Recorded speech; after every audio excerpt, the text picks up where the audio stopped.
Бүгінгі сабағымыздың тақырыбы Төлеген Айбергеновтың сағыныш өлеңі. Біз сағыныш өлеңінің мазмұнымен танысып қойғанбыз. Бүгінгі оқу мақсаты шығармадағы әдеби тілді құбылту мен айшықтаудың троф пен фигура түрлерін талдай отырып автор стиліне баға беру. Сабақтың мақсаты шығармадағы көркемдегіш құралдарды фигура мен троп тауып талдайды. Автор стиліне баға береді. Енді осы сабақтың мақсатынан бағалау критерийі шығады. Бағалау критерийлері көркемдегіш құралдарды ажырата алады, қолдану аясын түсініп талдай алады, автор стиліне баға береді. Оқулығымызды ашып, дәптерімізге бүгінгі күнді жазамыз. Ал тақтаға назар аударайық. Төлеген Айбергеновпен және оның шығармашылығы туралы кім тапқыр ойыны екен? Кім тапқыр ойыны? Сұраққа назар аударайық. Қолымызды көтереміз. Кім жауап бергісі келеді? Зейнеп. Төлеген Айбергенов қай жерде дүниеге келген? Төлеген Айбергенов Өзбекстан Республикасында дүниеге келген. Жақсы. Руы кім? Ең алғашқы туындысы? Мержан. Ең алғашқы туындысы туған жер мен сағынышқа толы жас дәурен өлең жинағы. Дұрыс. Дұрыс па, келісеміз бе? Келісеміз, жақсы. Шығармалары, қандай шығармалар? Тағы жауап береміз ба, бар ма? Аманат. Дұрыс. Аманат деген. Бақшаға саяхат. Дұрыс, жақсы. Қай өңірде дүниеге келді? Айшат. Өзбекстан Республикасында Қарақалпақ өңірінде дүниеге келген. Дұрыс, Қарақалпақ өңірінде дүниеге келген ақын бұл. Сағыныш өлеңі не туралы?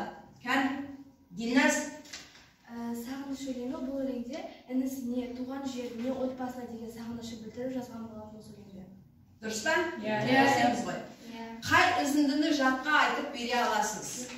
Кім айтқысы келеді? Зейнеп айтамын. Зейнепті тыңдайық. Онсыз сен тіпті топар болсаң да қоса алмайсың қатарға. Әуелі әбден сағынып алмай, шығушы болмас сапарға.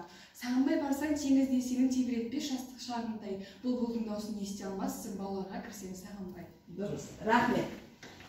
Ал, енді келесі тапсырмаға көшейік. Келесі тапсырманы оқимыз. Жазушы тілі, Төлеген Айбергеновтың сағыныш өлеңіндегі жазушы тілінің сөздігі. Бірінші кестеге жауап береміз. Жазушы тілі. Тірек сөздер табамыз, шешендік сөздер, басқа тілден енген сөздер, тұрақты тіркес, көнерген сөзі, жазушы жиі қолданатын сөздер. Кім жауап береді? Тірек сөздерді айтам дейді.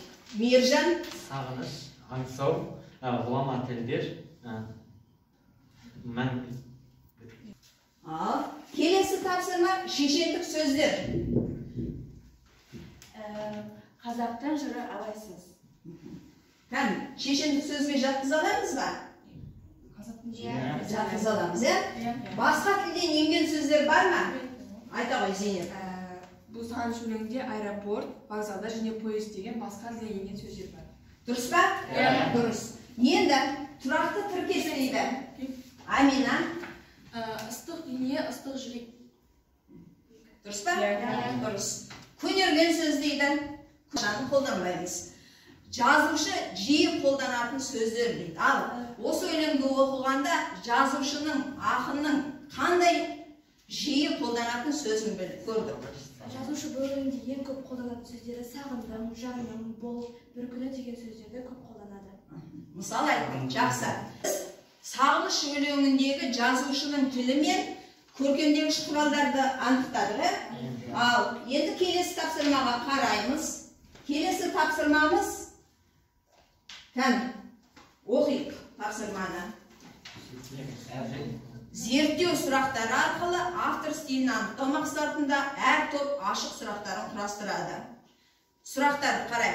Бірінші, әр топ бірінің сұрағына бірі жауап береді дейді. Мынау, ақынның поэмасына негізгі арқау болатын тақырып не? Сағыныш дейді. Бұлай жасайық енді. Осыны бір-бірімізге екі топ, яғни екі қатар бір-бірімізге сұрақ етіп берейік. Иә, қараңдар. Екінші, автор өзі көтерген мәселені қаншалықты аша білген. Автордың стиліне баға беріңіз. Осы мәселенің төңірегінде сұрақ құрастырамыз. Бір-бірімізге бір сұрақтан құрастырып көрейік алдымен, иә? Бірінші топ бір сұрақ, екінші қатар, екінші топ яғни бір сұрақ құрастырсын. Кәне. Жылдан. Мына екінші қатар не деп айтар екен?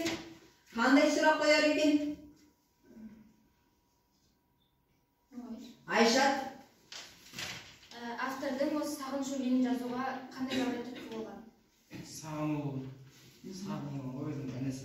Сөздеріңді жұптап тұрып жауап берейік.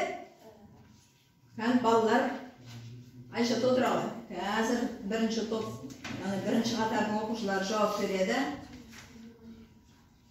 Жылдан.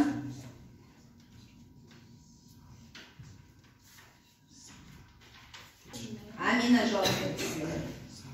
Ақын өз туған жеріне деген сағынышын өлең жолдары арқылы білдірген болатын.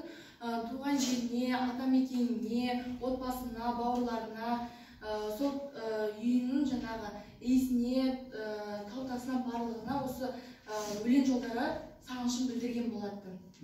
Өлең жолдары арқылы білдіріп тұр, иә?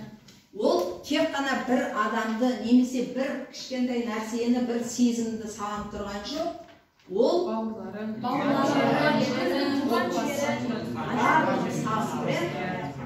болғаннан кейін ол сағыну деген адамға тән нәрсе. Солай емес па? Бәріміз сағынамыз ба, сағынбаймыз ба? Сағынамыз. Ішімізде бір нәрсеге деген сағыныш әрқашан болып тұрады.